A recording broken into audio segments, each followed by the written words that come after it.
ನಮಸ್ಕಾರ. ರಿವ್ಯೂ ಚಾನಲ್ಗೆ ಸ್ವಾಗತ. ನಾನು ಸೌಖ್ಯ ಗಾಂವ್ಕರ್. ಇದು ಕರ್ನಾಟಕ ರಾಜಕಾರಣಕ್ಕೆ ಸಂಬಂಧಪಟ್ಟ ಬ್ರೇಕಿಂಗ್ ನ್ಯೂಸ್.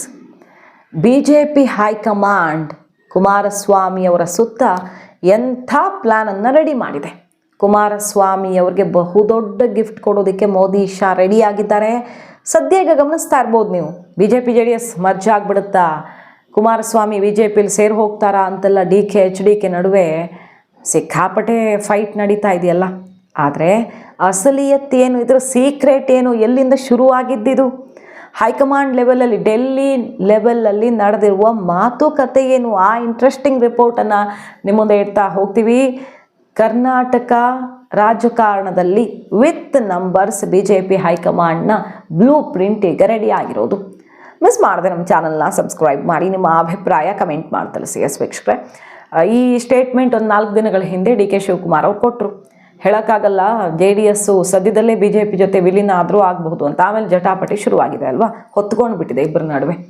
ಅದು ಇದು ಅಂದ್ಕೊಂಡು ವೈಯಕ್ತಿಕ ವಿಚಾರಗಳಿಗೆಲ್ಲ ಹೋಗಿ ಸಿಕ್ಕಾಪಟ್ಟೆ ಕೆಸರಚ್ಚಾಟ ನಡೀತಿದೆ. ಇನ್ಫ್ಯಾಕ್ಟ್ ಈ ರಿಪೋರ್ಟ್ ಫಸ್ಟ್ ಬಂದಿದ್ದು ಟೈಮ್ಸ್ ಆಫ್ ಇಂಡಿಯಾದಲ್ಲಿ.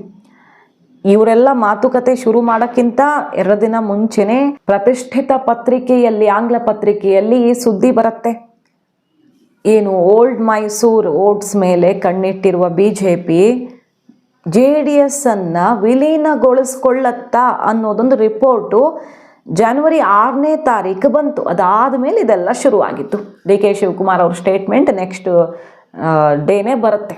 ಇದ್ರ ಬಗ್ಗೆ ಏನಂತ ರಿಪೋರ್ಟ್ ಆಗಿದೆ ನೋಡಿ. ಡೆಲ್ಲಿ ಮಟ್ಟದಲ್ಲಿ ದೊಡ್ಡ ಮಟ್ಟದ ದೊಡ್ಡ ನಾಯಕರೇನೆ ಈ ಮೈತ್ರಿ ಅಷ್ಟೇ ಅಲ್ಲದೆ ಇದನ್ನು ವಿಲೀನಗೊಳಿಸೋ ನಿಟ್ಟಿನಲ್ಲಿ ಮಾತುಕತೆ ಶುರು ಮಾಡಿರೋದು ಹೌದು. ಬಟ್ ಅದರ ಸಾಧಕ ಬಾಧಕ ಏನು, ಈ ಕ್ಷಣಕ್ಕೆ ಹಂಗೆ ಮಾಡಿದ್ರೆ ದೊಡ್ಡ ಲಾಸ್ ಆಗುತ್ತೆ. JDSಗೂ ಲಾಸು, BJPಗೂ ಲಾಸು. ಆದರೆ JDSಗೂ ಭವಿಷ್ಯ ಬೇಕು ಮತ್ತು BJPಗೂ ಕೂಡ ತನ್ನ ನೆಲೆಯನ್ನು ವಿಸ್ತರಿಸ್ಕೊಳ್ಬೇಕು. ಈ ನಿಟ್ಟಿನಲ್ಲಿ ಲೆಕ್ಕಾಚಾರ ಆಗ್ತಾ ಇದೆ. ಹಂಗಂದ್ರೆ ಮಾತ್ರಕ್ಕೆ 28ರ ಚುನಾವಣೆನೇ ವಿಲೀನಗೊಳಿಸ್ಕೊಂಡು ಹೋಗ್ತಾರೆ ಅಂತಲ್ಲ. ಕುಮಾರಸ್ವಾಮಿ ಅವರಿಗೆ ದೊಡ್ಡ ಮಟ್ಟದಲ್ಲಿ ಗಿಫ್ಟ್ ಕೊಡೋದಕ್ಕೆ BJP ಹೈಕಮಾಂಡ್ ರೆಡಿ ಆಗಿದೆ. ಅದರ ಸ್ಪಷ್ಟ ಸುಳಿವು ಸಿಗ್ತಾ ಇದೆ. ಏನು ಹಾಗಾದರೆ ಸಾಧಕ ಏನು ಅಂತ ಕೇಳಿದ್ರೆ, ಮೈತ್ರಿ ಮಾಡಿಕೊಂಡ್ರೆ ಹಳೆ ಮೈಸೂರು ಭಾಗದಲ್ಲಿ ಲಾಭ ಆಗುತ್ತೆ. ಯಾಕಂದರೆ ಗೊತ್ತಿರೋದೆ, ಅಲ್ಲಿ BJPಗೆ ಏನು ಮಾಡಿದ್ರೂ ಸಂಘಟನೆ ಮಾಡೋಕ್ಕೆ ಕಷ್ಟನೇ ಆಗ್ತಿದೆ. ಆ ಭಾಗದಲ್ಲಿ ಎಷ್ಟೇ ವೀಕ್ ಆಗಿದೆ ಅಂತ ಅನಿಸ್ಕೊಂಡ್ರು JDS 59 ಸೀಟ್ ಇದ್ದಿದ್ದು 19 ಸೀಟಿಗೆ ಬಂದ್ರೂ ಆ ಭಾಗದಲ್ಲಿ ಅವರದ್ದೇ ಆದ ಬಲ ಇದೆ. ಈಗಲೂ DK ಶಿವಕುಮಾರ್ ಅವ್ರನ್ನ ಕಟ್ ಹಾಕುವಂಥ ತಾಕತ್ತು ಕುಮಾರಸ್ವಾಮಿ ಅವ್ರಿಗಿದೆ ಅನ್ನೋ ರೀತಿ JDS ಅಬ್ಬರಿಸ್ತಾ ಇರೋದು. ಯಾರೇ ಏನೇ ಆದರೂ ಹಳೆ ಮೈಸೂರಲ್ಲಿ ನಾವು ಒಂದಿಷ್ಟು ಸೀಟ್ಸ್ ಗೆಲ್ತೀವಿ ಅಂತ. ಆದರೆ ಮೈನಸ್ ಏನಾಗುತ್ತೆ, ವಿಲೀನನೇ ಆಗಿಬಿಟ್ರೆ ಅದು ಒಕ್ಕಲಿಗ ಪಾರ್ಟಿ ಅಂತಲೇ ಗುರುತಿಸ್ಕೊಂಡಿರೋದ್ರಿಂದ ಕಂಪ್ಲೀಟ್ ವಿಲೀನ ಆಗಿಬಿಟ್ರೆ ಲಿಂಗಾಯತ ಓಟ್ಸು ಸ್ಪ್ಲಿಟ್ ಆಗುತ್ತೆ. 100 ಕ್ಷೇತ್ರಗಳಲ್ಲಿ ನಿರ್ಣಾಯಕ. ಮತ್ತು BJP ಜೊತೆಗೆ ನಿಂತಿರುವಂಥ ಸೀಟ್ಸ್ ಇವೆಲ್ಲ 23 ಚುನಾವಣೆಯಲ್ಲಿ ಹೆಂಗೆ ಕಾಂಗ್ರೆಸ್ ಜೊತೆಗೆ ಹೋಯ್ತೋ, ಲಿಂಗಾಯತ ಮತಗಳು ದೊಡ್ಡ ಮಟ್ಟದಲ್ಲಿ ಅವ್ರಿಗೆ ಹೋಗಿ ಲಾಭ ಆಯಿತು. ಎಷ್ಟೋ ದಶಕಗಳ ಬಳಿಕ ಇಂಥದ್ದೊಂದು ಬೆಳವಣಿಗೆ ಆಯಿತು. ಹಾಗಾಗಿ ಕಾಂಗ್ರೆಸ್ಗೆ ಉತ್ತರ ಕರ್ನಾಟಕ ಮತ್ತು ಮಧ್ಯ ಕರ್ನಾಟಕದಲ್ಲಿ ದೊಡ್ಡ ಲಾಭ ಆಗಿಬಿಡ್ಬಹುದು. ಹೆಚ್ಚು ಕಡಿಮೆ ಆಗಿ ಈಗಲೇ ಮೈತ್ರಿ ಮಾಡ್ಕೊಂಡ್ಬಿಟ್ರೆ, ಅಂದರೆ ವಿಲೀನ ಮಾಡ್ಕೊಂಡ್ಬಿಟ್ರೆ ಅದು ಡೇಂಜರೇ. ಹಾಗಾಗಿ ಬೇಕು JDSನ ಬಲಗಳು, ಆ ಕ್ಷೇತ್ರಗಳೆಲ್ಲ BJPಗೆ ಬೇಕು. ಆದರೆ ಈ ಕ್ಷಣಕ್ಕೆ ಮೈತ್ರಿ ಇಲ್ಲ. ಕುಮಾರಸ್ವಾಮಿ ಅವ್ರಿಗೇನೆ ಸಂಪೂರ್ಣ ಬಲವನ್ನು ತುಂಬ್ತಾ ಇದ್ದಾರೆ ಮೋದಿ ಶಾ. ಅದಕ್ಕೆ ಸ್ಪಷ್ಟ ಉದಾಹರಣೆ ನೋಡಿ. ಈಗ BJP ಹೈಕಮಾಂಡ್ ಭೇಟಿ ಮಾಡೋಕ್ಕೆ ಯಾರೇ ಹೋದರೂ ಕುಮಾರಸ್ವಾಮಿ ಅವ್ರನ್ನೂ ಭೇಟಿ ಮಾಡೇ ಬರಬೇಕು ಅನ್ನೋ ರೀತಿಯಾಗಿದೆ. ಸೊ ಕರ್ನಾಟಕ ರಾಜಕಾರಣದಲ್ಲಿ ಕುಮಾರಸ್ವಾಮಿ ಅವ್ರಿಗೇನೆ ಪಟ್ಟ ಅಂತಿಮ ಅನ್ನೋ ಸುಳಿವು ಹೈಕಮಾಂಡ್ ಕಡೆಯಿಂದಾನೇ ಸಿಕ್ಕಿರೋದು. ಇಲ್ಲಿ BJPಗೆ ಹೇಳಿಕೊಳ್ಳೋ ನಾಯಕತ್ವ ಈಗ ಸದ್ಯಕ್ಕೆ ಕಾಣಿಸ್ತಿಲ್ಲ. ಜಟಾಪಟಿ, ಗೊಂದಲ, ಸಾಕಷ್ಟು ಸಮಸ್ಯೆಗಳಿವೆ ನೋಡಿ. ಈಗ ಮೊನ್ನೆ ನಿತಿನ್ ನಬೀನ್ ಅವರು ರಾಷ್ಟ್ರೀಯ ಕಾರ್ಯಾಧ್ಯಕ್ಷರನ್ನ ಭೇಟಿ ಮಾಡೋದಕ್ಕೆ ಅಂತ ರೆಬಲ್ ಟೀಮು ಅದಕ್ಕಿಂತ ಮುಂಚೆನೇ ಹೋಗಿರುತ್ತೆ. ಸ್ವಲ್ಪ ಆಯ್ಕೆ ಆಗೋ ಟೈಮಲ್ಲಿ ಅವರು ಕುಮಾರಸ್ವಾಮಿ ಅವ್ರ ಜೊತೆ ಮೀಟಿಂಗ್ ಮಾಡಿ ಬರ್ತಾರೆ. ನಿತಿನ್ ನಬೀನ್ ಅವ್ರನ್ನ ಭೇಟಿ ಮಾಡೋಕ್ಕೆ ಹೋದ ಸುನಿಲ್ ಕುಮಾರು, ಬೇರೆ ನಾಯಕರೆಲ್ಲ ಕುಮಾರಸ್ವಾಮಿ ಅವ್ರ ಜೊತೆ ಭೇಟಿ ಮಾಡಿ ಬರ್ತಾರೆ. ಸೊ ರಾಜ್ಯ ರಾಜಕಾರಣದಲ್ಲಿ ಅತ್ಯಂತ ನಿರ್ಣಾಯಕ ಈಗ ಕುಮಾರಸ್ವಾಮಿ ಅವರು. BJP JDS ಮೈತ್ರಿ ಇಲ್ಲದೆ ನಾವು ಹೋಗ್ತೀವಿ ಅಥವಾ ಸ್ವತಂತ್ರವಾಗಿ ಗೆಲ್ಲೋ ಶಕ್ತಿ ಕೊಡಿ ಅಂತ ವಿಜಯೇಂದ್ರ ಅವ್ರು ಮೊನ್ನೆ ಸ್ಟೇಟ್ಮೆಂಟ್ ಕೊಟ್ಟಿದ್ದು ದೇವೇಗೌಡರು ಹೆಂಗೆ ಟಕ್ಕರ್ ಕೊಟ್ಟರು ಅಂತ ನೋಡಿದ್ದೀವಿ. ನಾವು ಲೋಕಲ್ ಬಾಡಿಗೆ ಸ್ವತಂತ್ರವಾಗಿ ಹೋಗ್ತೀವಿ, ಯಾವನ್ನೂ ಬೇಕಾಗಿಲ್ಲ ಅನ್ನೋ ರೀತಿಯಲ್ಲಿ ಅವ್ರು ಸೆಡ್ ಹೊಡೆದ್ರು, ನಾಜೂಕಾಗೆ ಹೇಳಿದ್ರು. ಆದರೆ ನಿನ್ನೆ ರಾಮ್ಜಿ ಪ್ರೆಸ್ ಮೀಟ್ಗೆ ಕುಮಾರಸ್ವಾಮಿ ಅವ್ರ ಪಕ್ಕ ವಿಜಯೇಂದ್ರ ಅವ್ರನ್ನ ಕೂರೋ ರೀತಿಯಲ್ಲಿ ಮಾಡ್ತಾರೆ. ಸೊ ಕುಮಾರಸ್ವಾಮಿ ಅವರೇ ಈಗ BJP ಹೈಕಮಾಂಡ್ಗೆ ಆಧಾರ ಕರ್ನಾಟಕದಲ್ಲಿ ಅನ್ನೋ ಮಟ್ಟಿಗೆ ಲೆಕ್ಕಾಚಾರ ರೆಡಿ ಆಗಿರೋದು. ನಿಖಿಲ್ ಕುಮಾರಸ್ವಾಮಿ ಅವರು ಒಂದು ಸ್ಟೇಟ್ಮೆಂಟ್ ಕೊಡ್ತಾರೆ, ಏನಂತ, 150 ಸೀಟ್ಸ್ ಪಕ್ಕ, ಮೈತ್ರಿಯಲ್ಲಿ ಹೋದರೆ 150 ಸ್ಥಾನಗಳನ್ನು BJP JDS ಒಟ್ಟಿಗೆ ಗೆಲ್ಲೋದ್ರಲ್ಲಿ ಒಂದು ಸಣ್ಣ ಸಂಶಯನೂ ಇಲ್ಲ, ಇದು ಖಚಿತವಾದ ಲೆಕ್ಕ ಅಂತ JDS ಹೇಳ್ಕೊಳ್ತಾ ಇದೆ. 90 ಕ್ಷೇತ್ರಗಳಲ್ಲಿ ಕ್ಯಾಂಡಿಡೇಟ್ಸನ್ನು ಈಗಾಗಲೇ ಒಂದು ಹಂತಕ್ಕೆ JDS ಫೈನಲ್ಲೇ ಮಾಡಿಬಿಟ್ಟಿದೆ. ಯಾವ ಪಕ್ಷ, ರಾಷ್ಟ್ರೀಯ ಪಕ್ಷನೂ ಕೂಡ ಆ ಬಗ್ಗೆ ಯೋಚಿಸೋದಕ್ಕೆ ಬಹಳ ಮೊದಲೇ ಅನ್ನೋದು ಇನ್ನೂ ಇಂಟ್ರೆಸ್ಟಿಂಗ್. ಈಗ ನಿಖಿಲ್ ಅವರ ಯಾತ್ರೆ ಆಯಿತು ಒಂದು ರೌಂಡು, ಕುಮಾರಸ್ವಾಮಿ ಅವರು ಸದ್ಯದಲ್ಲೇ ಹೋಗ್ತಾರೆ ಅನ್ನೋ ಟಾಕ್ ಇದೆ. ಸದ್ಯದಲ್ಲೇ ಕುಮಾರಸ್ವಾಮಿ ಅವರು ಈಗ ಸ್ವಲ್ಪ ಅವ್ರ ಹೆಲ್ತ್ ಎಲ್ಲ ರಿಕವರ್ ಆಗಿದೆ, ಮತ್ತು ರಾಜ್ಯ ರಾಜಕಾರಣಕ್ಕೆ ಜೋರಾಗಿ ಅವರು ಎಂಟ್ರಿ ಕೊಡ್ತಿದ್ದಾರೆ. ಈ ಟೈಮಲ್ಲಿ ಪಾದಯಾತ್ರೆ ಅಥವಾ ಈ ರಾಜ್ಯ ಸುತ್ತೋ ಮೂಲಕ, ರಾಜ್ಯ ಪ್ರವಾಸದ ಮೂಲಕವೇ ಶುರುವಾಗುತ್ತೆ ಅಂತ ಒಂದು ಟ್ರೇಲರ್ ಬಂತಲ್ಲ. ಟಾಕ್ಸಿಕ್ ರೇಂಜಲ್ಲಿ ದೊಡ್ಡ ಮಟ್ಟದಲ್ಲಿ ಅದು ಜಟಾಪಟಿಗೂ ಕಾರಣ ಆಗಿದೆ. ಕುಮಾರಸ್ವಾಮಿ ಅವರು ಡ್ಯಾಡ್ ಈಸ್ ಹೋಮ್ ಅಂತ ಹೇಳೋದು, ರಾಜ್ಯ ರಾಜಕಾರಣಕ್ಕೆ ಬರ್ತಾರೆ ಅನ್ನುವಂಥ ಹಿಂಟು, 2028ಕ್ಕೆ ವೇಟ್ ಮುಗಿಯತ್ತೆ, ಕಾಯೋದಿಲ್ಲ ಇನ್ನು ಮುಂದೆ, ಅವರು ರಾಜ್ಯ ರಾಜಕಾರಣದಲ್ಲೇ ಫಿಕ್ಸು ಅಂತ DK ಸಿದ್ದರಾಮಯ್ಯಗೆ ಸೆಡ್ ಹೊಡೆಯುವಂಥ ಒಂದು ಟ್ರೇಲರು ಸಿಕ್ಕಾಪಟ್ಟೆ ವೈರಲ್ಲೂ ಆಗಿ, JDSನವರೇ ಅದನ್ನು ಬಿಟ್ಟು ವೈರಲ್ ಆಗಿ ಕಾಂಗ್ರೆಸ್ಸು DK ಬ್ರದರ್ಸ್ ತಿರುಗೇಟು ಕೊಟ್ಟು ಎಲ್ಲ ಗಮನಿಸ್ತಾ ಇದ್ದೀವಿ. ಸೊ ರಾಜ್ಯ ರಾಜಕಾರಣಕ್ಕೆ ಕುಮಾರಸ್ವಾಮಿ ಅವರು ಎಂಟ್ರಿ ಕೊಡ್ತಾರೆ, ಕೇಂದ್ರ ಮಂತ್ರಿ ಆಗಿದ್ದಾರೆ, ದೊಡ್ಡ ಖಾತೆಗಳನ್ನು ನಿಭಾಯಿಸ್ತಿದ್ದಾರೆ, ಬಟ್ ರಾಜ್ಯ ರಾಜಕಾರಣದ ಬಗ್ಗೆ ಹೆಚ್ಚು ಆಸಕ್ತಿ ತೋರಿಸ್ತಿದ್ದಾರೆ ಇತ್ತೀಚೆಗೆ. ಸದ್ಯ ಕಳೆದ ಕೆಲವು ತಿಂಗಳುಗಳಿಂದ ಸೈಲೆಂಟ್ ಆಗಿದ್ರು, ಈಗ ಮತ್ತೆ ಸಿದ್ದರಾಮಯ್ಯ DK ವಿರುದ್ಧ ಮುಗಿಬಿದ್ದಿದ್ದಾರೆ. ಅಂದರೆ ಅಂತಹ ಬೆಳವಣಿಗೆ ಏನೋ ಕಾದಿದೆ. ಅದು ಮಧ್ಯಂತರ ಚುನಾವಣೆ ಸದ್ಯದಲ್ಲೇ ಬರುತ್ತೆ ಅನ್ನೋ ಹಿಂಟ, ಕರ್ನಾಟಕದಲ್ಲಿ 28ಕ್ಕೂ ಮೊದಲೇ ಎಲೆಕ್ಷನ್ ಬರುತ್ತೆ, ಅದಕ್ಕೆ ವೇದಿಕೆ ಸಜ್ಜುಗೊಳಿಸ್ಕೊಳ್ತಿರೋ ರೀತಿನ, ಅಥವಾ 28ರ ಚುನಾವಣೆನೇ ಆದರೂ ಆ ಹೊತ್ತಲ್ಲಿ ಕುಮಾರಸ್ವಾಮಿ ಅವರು ರಾಜ್ಯದಲ್ಲೇ ಇದ್ದು ಪಕ್ಷಕ್ಕೆ ದೊಡ್ಡ ಮಟ್ಟದಲ್ಲಿ ಬಲ ತುಂಬೋದಕ್ಕೋಸ್ಕರ ಎಂಟ್ರಿ ಕೊಡ್ತಿದ್ದಾರೆ ಅಂತ, ಒಟ್ಟಿನಲ್ಲಿ ಕುಮಾರಸ್ವಾಮಿ ಅವರು ರಾಜ್ಯಕ್ಕೆ ಎಂಟ್ರಿ ಕೊಡ್ತಿದ್ದಾರೆ ಅನ್ನುವಂಥ ಸ್ಪಷ್ಟ ಸಂದೇಶ JDSೇ ಕೊಡ್ತು. ಮತ್ತು ನಿಖಿಲ್ ಅವ್ರು ಹೇಳ್ತಾರೆ ಮೈತ್ರಿಯಲ್ಲಿ 150 ಸೀಟ್ಸ್ ಅಂತ. ಲೋಕಲ್ ಬಾಡಿಯಲ್ಲಿ ಏನಾದರೂ ಆಗಲಿ, ಅದನ್ನು ದೇವೇಗೌಡರ ಮೂಲಕ ಠಕ್ಕರ್ ಕೊಡಿಸಿದ್ರು, ಕುಮಾರಸ್ವಾಮಿ ಅವ್ರು ಹೇಳಕ್ಕೆ ಹೋಗಿಲ್ಲ.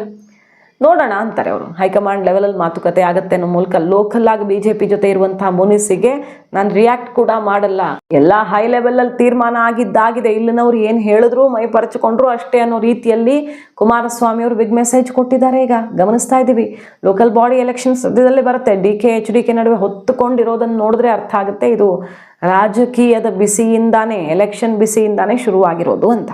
ಸೊ ಕುಮಾರಸ್ವಾಮಿಯವರು ಕರ್ನಾಟಕದಲ್ಲಿ ಮುಖ್ಯಮಂತ್ರಿ ಆಗೋದಿಕ್ಕೆ, ಜಸ್ಟ್ ಲೈಕ್ ಬಿಹಾರದಲ್ಲಿ ನಿತೀಶ್ ಕುಮಾರ್ ಅವ್ರಿಗೆ ಪಟ್ಟ ಕಟ್ಟಿದ ರೀತಿಯಲ್ಲೇ BJP ಎಷ್ಟು ಗೆಲ್ಲಿ ಬಿಡಲಿ, BJP ಅಧಿಕ ಸಂಖ್ಯೆಯಲ್ಲಿ ಗೆದ್ದರೂ ಕೂಡ JDS ನಾಯಕನಿಗೇನೆ ಕುರ್ಚಿ ಬಿಟ್ಟುಕೊಡೋದಕ್ಕೆ ಹೈಕಮಾಂಡ್ ಮಟ್ಟದಲ್ಲಿಯೇ ಲೆಕ್ಕಾಚಾರ ಆಗಿದೆ ಅನ್ನೋ ಸ್ಪಷ್ಟ ಚಿತ್ರಣ ಕಾಣಿಸ್ತಾ ಇದೆ ಇಲ್ಲಿ.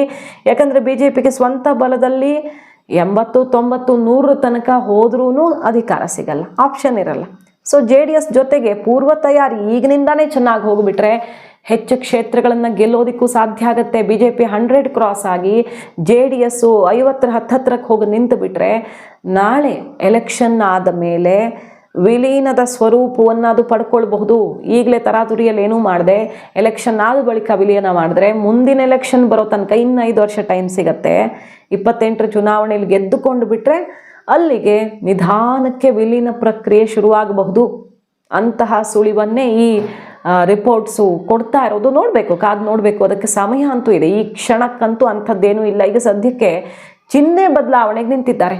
ತೆನೆ ಹೊತ್ತ ಮಹಿಳೆಯ ಹಿಂದೆ ಒಂದು ಚಕ್ರದ ರೀತಿಯಲ್ಲಿ, ಅದು ಶುಭ ಸೂಚನೆ, ಅದು ಪಕ್ಷಕ್ಕೆ ಇನ್ನಷ್ಟು ಹುರುಪನ್ನು ಕೊಡುತ್ತೆ ಅನ್ನುವ ಸಲಹೆ ಸಿಕ್ಕಿರೋದ್ರಿಂದ ಚಿಹ್ನೆ ಚೇಂಜ್ ಮಾಡುವ ನಿರ್ಧಾರ ಮಾತ್ರ ಈಗ JDS ಇಂದ ಆಗಿದೆ.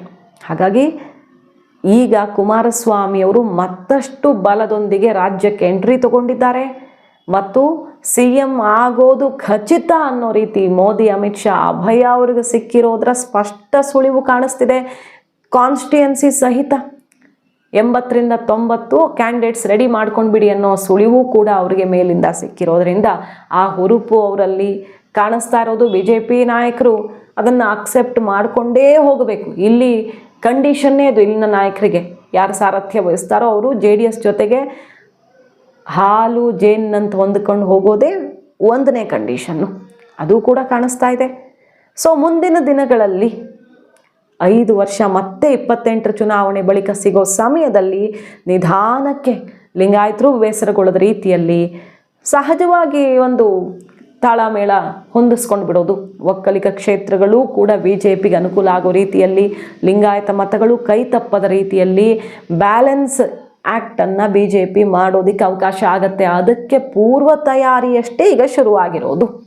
ಕುಮಾರಸ್ವಾಮಿ ಇದನ್ನೆಲ್ಲ ಬಿಡಿ, ದಯವಿಟ್ಟು ಆ HMT ಅವ್ರಿಗೆ ನ್ಯಾಯ ಕೊಡಿಸಿ.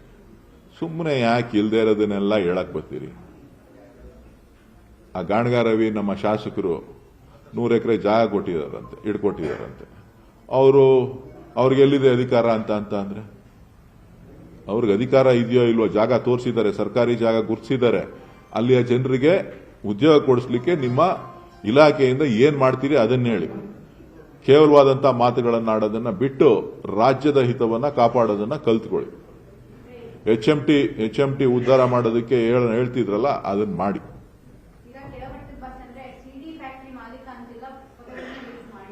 ಯಾರು? JDS ಅವ್ರಿಗೆ ಕೆಲಸ ಇಲ್ಲ, ಉದ್ಯೋಗ ಇಲ್ಲ. ಫ್ಯಾಕ್ಟರಿ ಎಲ್ಲ ಇದ್ದಿದ್ದು ಹಾಸನದಲ್ಲಿ, ಹೊಳೆನರಸೀಪುರದಲ್ಲಿ.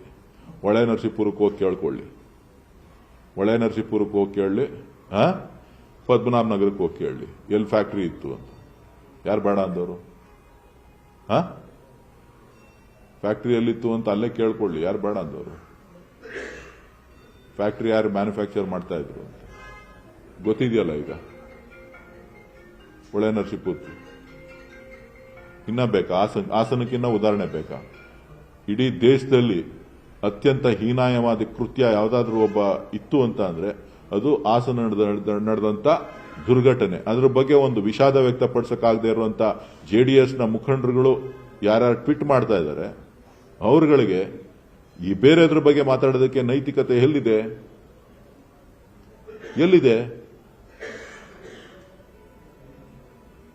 ದಯವಿಟ್ಟು ಅದನ್ನ ಬಿಟ್ಬಿಟ್ಟು ನಿಮ್ದೇನಿದೆ ನೀವು ನೋಡ್ಕೊಳ್ಳಿ.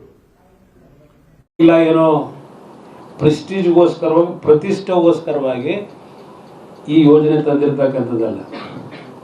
ಇದೇನು ನಮ್ಮ ಡೆಪ್ಟಿ CM ಹೇಳೋರಲ್ಲ, ಎಂಥದ್ದು ಓಪನ್ ಡಿಬೇಟ್ಗೆ ತಯಾರಾಗಿದ್ದೇವೆ. ಓಪನ್ ಡಿಬೇಟ್ ಮಾಡಬೇಕು ಅಂದರೆ ನಾವೇನು ಕದ್ದೋಗೋ ಪ್ರಶ್ನೆ ಇಲ್ಲ. ಇಲ್ಲ ಅದು ಅವ್ರಿಗೆಲ್ಲ ದೂರ ಇದೆ, ಕೇಳಬೇಕಲ್ಲ.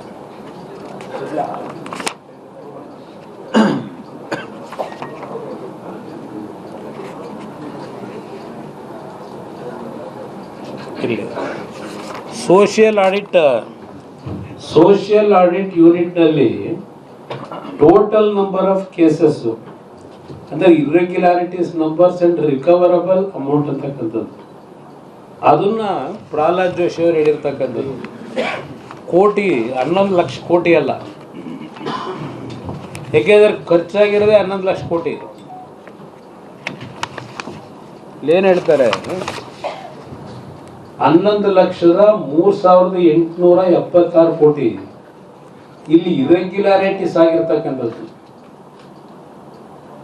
ಅದು 11 ಲಕ್ಷ ಕೋಟಿ ಅಂತ ಹೇಳಿ ಇವರೇನೋ ಮಿನಿಸ್ಟ್ರು ಕನ್ಫ್ಯೂಸ್ ಮಾಡ್ಕೊಂಡಿರ್ಬೇಕು ಪಾಪ ನಮ್ಮ ಡೆಪ್ಟಿ CM ಅವರು. ಇದು ಇರ್ತಕ್ಕಂಥ ಇರೆಗ್ಯುಲಾರಿಟೀಸ್ ಬಗ್ಗೆ ಅವ್ರು ಮಾತಾಡಿದ್ದಾರೆ. ಅದು ಯಾತಕ್ಕೆ ಆ ಥರ ಕೋಟಿ ಅಂತ ಬಂತೋ ಗೊತ್ತಿಲ್ಲ ನನಗೆ. ಇದು ನಡೆದಿರ್ತಕ್ಕಂಥ ಇಲ್ಲಿ ಅವ್ರು ಏನು ಹೇಳ್ತಾರೆ ಕಾದ್ ನೋಡೋಣ. ಒಟ್ಟಿನಲ್ಲಿ ರಾಜ್ಯ ರಾಜಕಾರಣದಲ್ಲಿ ಈಗ ಕುಮಾರಸ್ವಾಮಿ ಅವರಿಗೆ ದೊಡ್ಡ ಪವರ್ ಸಿಗ್ತಾ ಇದೆ. ಮಾಹಿತಿ ಇಷ್ಟ ಆಗಿದ್ರೆ ಮಿಸ್ ಮಾಡಿದ್ರೆ ನಮ್ಮ ಚಾನಲ್ನ ಸಬ್ಸ್ಕ್ರೈಬ್ ಮಾಡಿ, ನಿಮ್ಮ ಅಭಿಪ್ರಾಯ ಕಮೆಂಟ್ ಮಾಡಿ ತಿಳಿಸಿ. Thank you.